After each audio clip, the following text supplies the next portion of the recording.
pagpasok ng bagong taon, gaano na kaya kalakas ang sandatahang hukbo ng Pilipinas?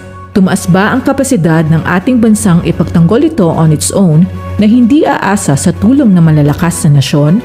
O bumaba ba ito kumpara sa mga katabi nating mga bansa? Narito ang report tungkol sa 2022 Military Strength Ranking na isinagawa ng Global Firepower, isang kilalang online military ranking website.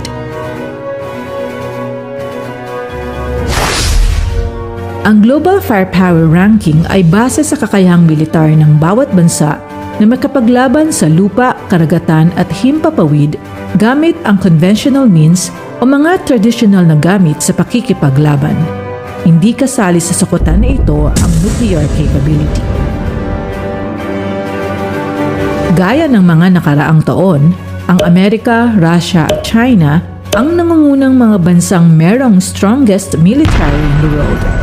Kung magkakaroon ng labanan, itong mga bansang ito ang without a doubt mga superpower.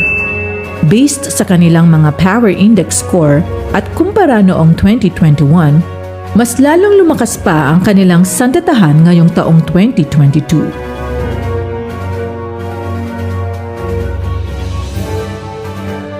Narito ang mga bansang kasali sa top 30 ng most powerful military forces in the world.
Noong nakaraang taon, ang Pilipinas ay nasa number 48 sa ranking ng World's Most Powerful Military.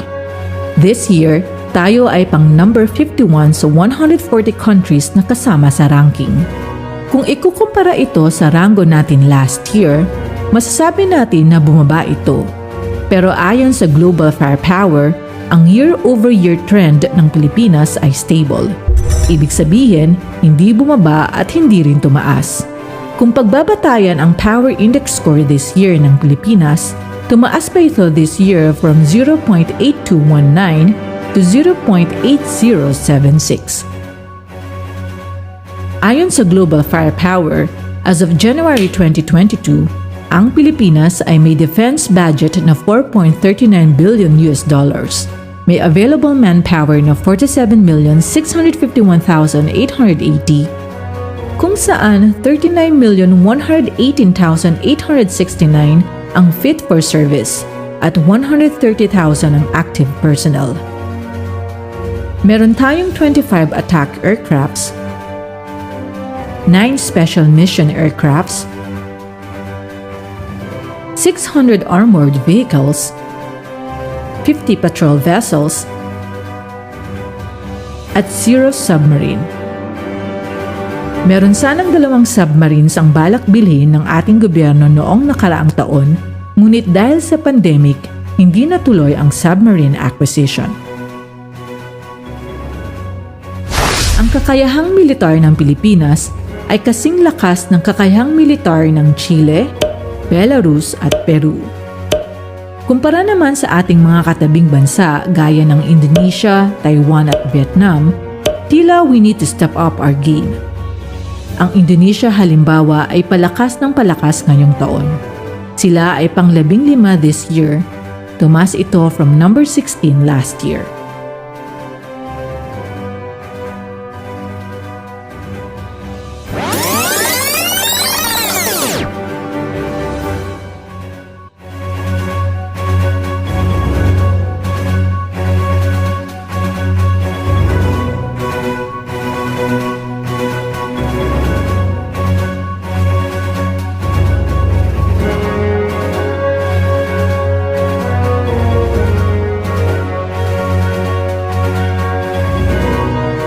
Narito ang ranking ng military powers sa Asia.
Although hindi pa ganun tayo ka-powerful, patuloy ang ating bansa sa pagpapalakas ng kanyang military capacity.